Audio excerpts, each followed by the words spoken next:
Okay, so this week we talk about a book which is So Good They Can't Ignore You by Cal Newport. And the book had really a great success in the last years because it changed the perspective on the value of work, and especially the boring work, the work that you don't like to do. It changed the perspective from the ideal of choosing a job you like instead of a job that you don't like, but you can become great at. I read the book a couple of years ago, and it really changed my way of thinking about the job world and the job market. And I wanted to share this notes with you. So the first is that when it comes to creating work you love, following your passion is not particularly useful advice. The path to happiness, at least as it concerns what you do for a living, is more complicated than simply answering the classic question, what should I do with my life? Because when it comes to work, it's not very good advice to just follow your passion, because first of all, maybe your passion doesn't have really a great market for it. So maybe it's not profitable, and you should really combine ideas of finding something that is that attracts money and attracts market demand with doing something you're good at. So you want to specialize in possibly one thing when it comes to the job, and you wanted to do things that you're very good at, so your competition won't catch with you easily. So it will be easier for you to distinguish yourself and to be in the top 1% also for the earners. And this is related to, for example, the idea of the internet, because the internet tends to accelerate that process. The top 1% of any niche on the internet earns like the remaining 99%, because there are like dynamics which concentrate power and concentrate technology. So if you are on the top 1%, you will, anyone in the world will consume your content and use your products and your platforms, like the big tech companies. And if you are on the bottom 99%, which is the rest of the world, you will more or less get ignored. So you better become very good at what you do.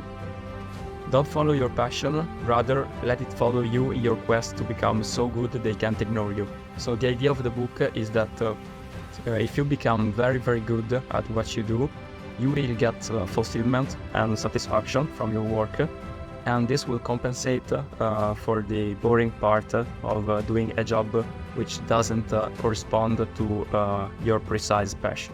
The type of work alone does not necessarily predict how much people enjoy it, so it's not about only the type of work, but it's how you do your work. So you can just use your own way, your own creativity in any field, and it's not only about the type of career. Maybe I chose a career in finance, or I chose a different type of career in another completely different field, maybe in science or mathematics. But it's also about how you are using your personality and your uniqueness to distinguish yourself in any field that you're working in. So when you focus only on what your work offers you, it makes you hyper aware of what you don't like about it, leading to chronic unhappiness. So you don't want to just focus on the negatives of your work, but you want to really appreciate like 360 degrees of your work experience, from the negative and more difficult parts to the positive aspects.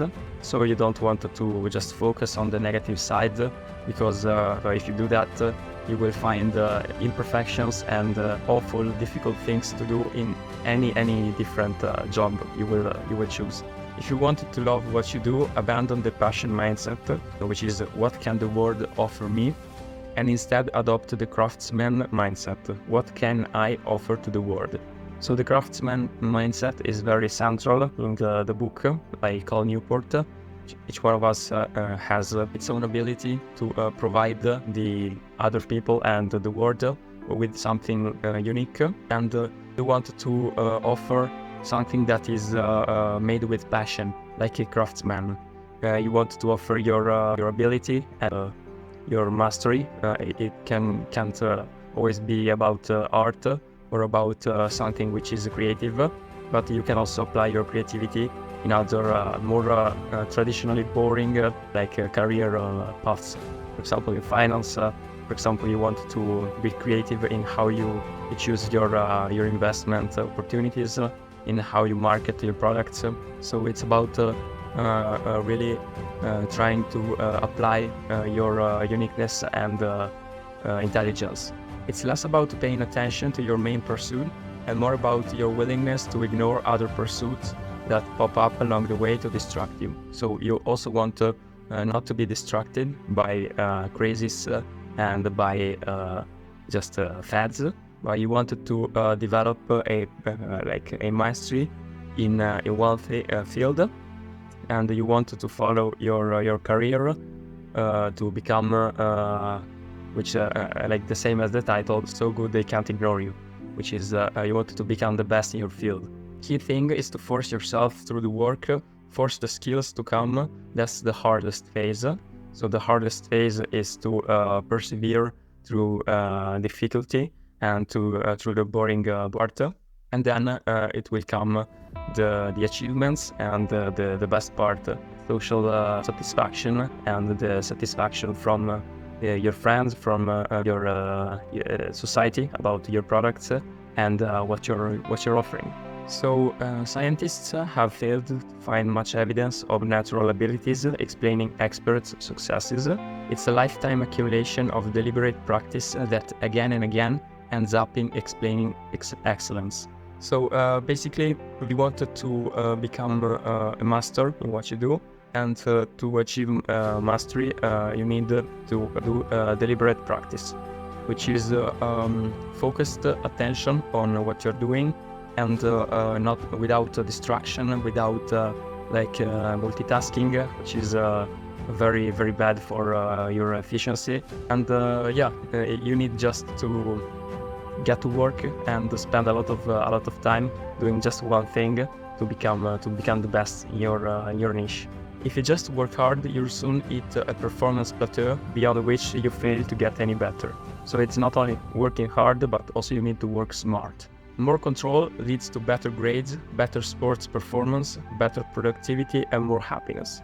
So you wanted to maximize control over your output and over the things you produce, and wanted to customize your work. You don't want to be like the average employee in the average big company. You wanted to distinguish yourself through your originality and your creativity. The next big ideas in any field are found right beyond the current cutting edge, in the adjacent space that contains the possible new combinations of existing ideas. So we're talking about how to reach new big ideas, interesting ideas. You need to achieve mastery, because if you achieve mastery, you get to the cutting edge of the research in your field. And when you reach that point, you can see on the horizon, and you can see the achievements that are close to you, but that you need to discover. It's the same in any field. The reason important discoveries often happen multiple times is that they only become possible once they enter the adjacent possible, at which point anyone surveying this space will notice the same innovations waiting to happen. So this is the same reason why, for example, many inventions get discovered like multiple times in the same moment in different parts of the world. It's because we have the same adjacent possible in different fields. Discovery, the next important innovation, is there and is waiting to be discovered. So you wanted to be at the cutting edge of your field. Point at which you have acquired enough career capital to get meaningful control over your working life is exactly the point when you've become valuable enough to your current employer that they will try to prevent you from making the change. Basically, you need to understand that with risk comes reward, and you need to be aware that if you're very, very valuable for your company, two things will happen. So the first will be that you become irreplaceable. So there's no competition for your role, for what you do. And this is a very positive consequence of your level of quality you work. But also there is a second problem, which is that if you become irreplaceable, you need to be doing the same type of work. So maybe your company will not accept you experimenting with different type of activities or responsibilities. So you need to achieve your freedom, and maybe a lot of time. That's the reason why if you reach a certain level of status, your company, there are like key players that leave their companies because they feel restricted, limited to the regular day-to-day activities that they were doing. So do what people are willing to pay for. Use money as a neutral indicator of value, a way of determining whether or not you have enough career capital to succeed. So you can use money as an indicator to understand your level of job quality. So if you're very, very high, so you're earning a lot of money, understand that your quality is great, and you can succeed also outside of the company. So if you then it's not only about a salary, it's also about inventiveness and the ability to understand market competition and different market dynamics. But yeah, money is just a neutral indicator. A good career mission is similar to a scientific breakthrough. It's an innovation waiting to be discovered in the edges and possible of your field. Yeah, like in sciences, it's the same for your job. You just need to reach that high descent possible of mastery in your work, and you will understand naturally what comes next. So what are the possible job discoveries and the job missions that you need to complete to get up to the next level. So last section is make a methodical series of little bets about what might be a good direction, learning critical information from lots of little failures and from small but significant wins. So you wanted to make different bets that are small, so your risk is very low. You don't risk losing anything very valuable, but at the same time doing a lot of different bets, you can differentiate your portfolio of activities and potential, and you can just get very great results on your professional life and also life in general, and without too much effort and too much sacrifice. For a mission-driven project to succeed, it should be remarkable in two different ways. First, it must compel people who encounter it to remark about it to others. Second, it must be launched in a venue that supports such remarking. So these are two different conditions for a project to succeed. And the first is that it needs to be remarkable, so people need to remember it, and it needs to be perceived as important. And to do that, you need to have it done in a field that accepts such like a remarkable character, because there are fields where the market isn't ready. And for example, you can't go anywhere because the market is saturated, or also maybe your company doesn't accept the fact that you are trying to give your best with your originality. They don't accept, they don't reward your uniqueness, your inventiveness. So in that case, I would suggest to consider just analyze your situation and understand which are the pros and the cons at staying in your current company. A way to overcome hard problems or to force deliberate practice is time structure. I am going to work on this for 1 hour. I'm saying to myself, I'm going to work for just 1 hour, and I don't care if I faint from the effort or make no progress. For the next hour, this is my whole world. So basically, you want to be precise in your time allocation to overcome hard problems or challenges, difficulties. So you wanted to say just, okay, I will give to this activity X time, for example, half hour, an hour, 2 hours, but just be precise so you know that you will have a parameter to compare your progress and to track your achievement and your progress to overcome the problem. So these were my notes, and I hope that they are valuable to you. And if you liked this analysis, the book, I will strongly suggest you read the whole book, So Good They Can't Ignore You by Cal Newport.